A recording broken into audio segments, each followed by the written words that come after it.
Hello मित्रमैत्रिणींनो, स्वागत आहे माझ्या चॅनलवर। मी आज उपमा करत आहे।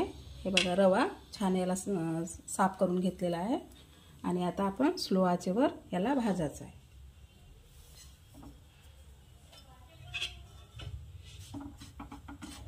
गॅस स्लो ठेवून छान याला बऱ्यापैकी भाजायचा आहे। भाजला तर छान आपला उपमा बनते। 4 ते 5 मिनिट झाले आहे। छान आता हलकेसा वास येत आहे। भाजत आला आपला रवा। आता काढून घ्यायचा। हे बघा, कलर पण चेंज झाला त्याचा।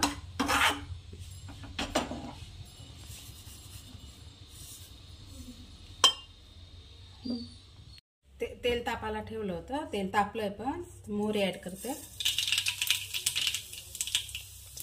जिरं आणि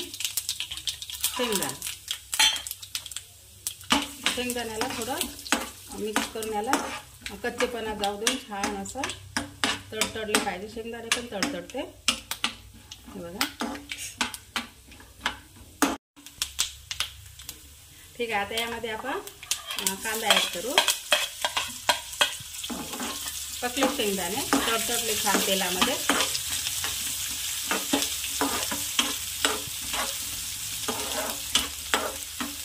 कांद्याला पण छान पकू द्यायचं आहे, मिक्स करायचं असं। मग कांदा पकलेला आहे। आता यामध्ये आपण मिरची ऍड करू।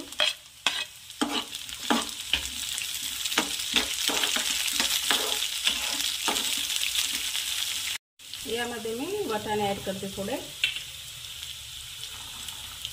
बस, आणि चवीनुसार मीठ।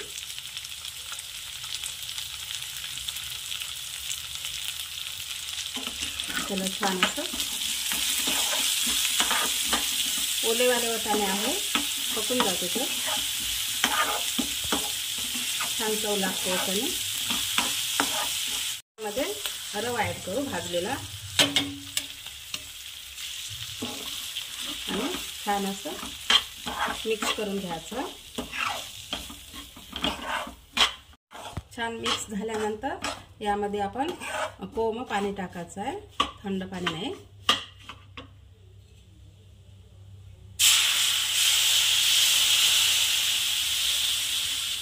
मिक्स करत करत आपण पाणी ऍड करू।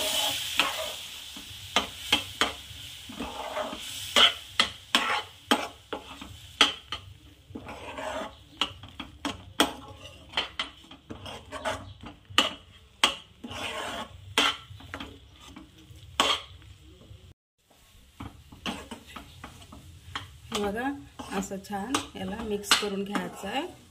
आणि तुम्ही तुमच्या आवडीनुसार तिखट टाकू शकता, हळद टाकू शकता। मी आता या प्रकारे बनवले आहे।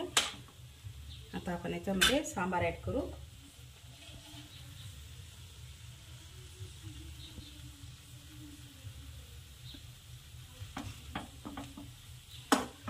असं मिक्स करायचं आहे।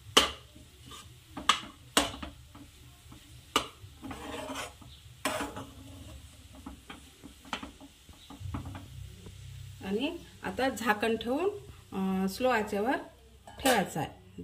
2 मिनिट झालेलं आहे, बघू। बघा, असं झाला आपला उपमा। ट्राय नक्की करा आणि चॅनलला लाईक, शेअर, सबस्क्राईब नक्की करा। झाला आता आपला उपमा तयार।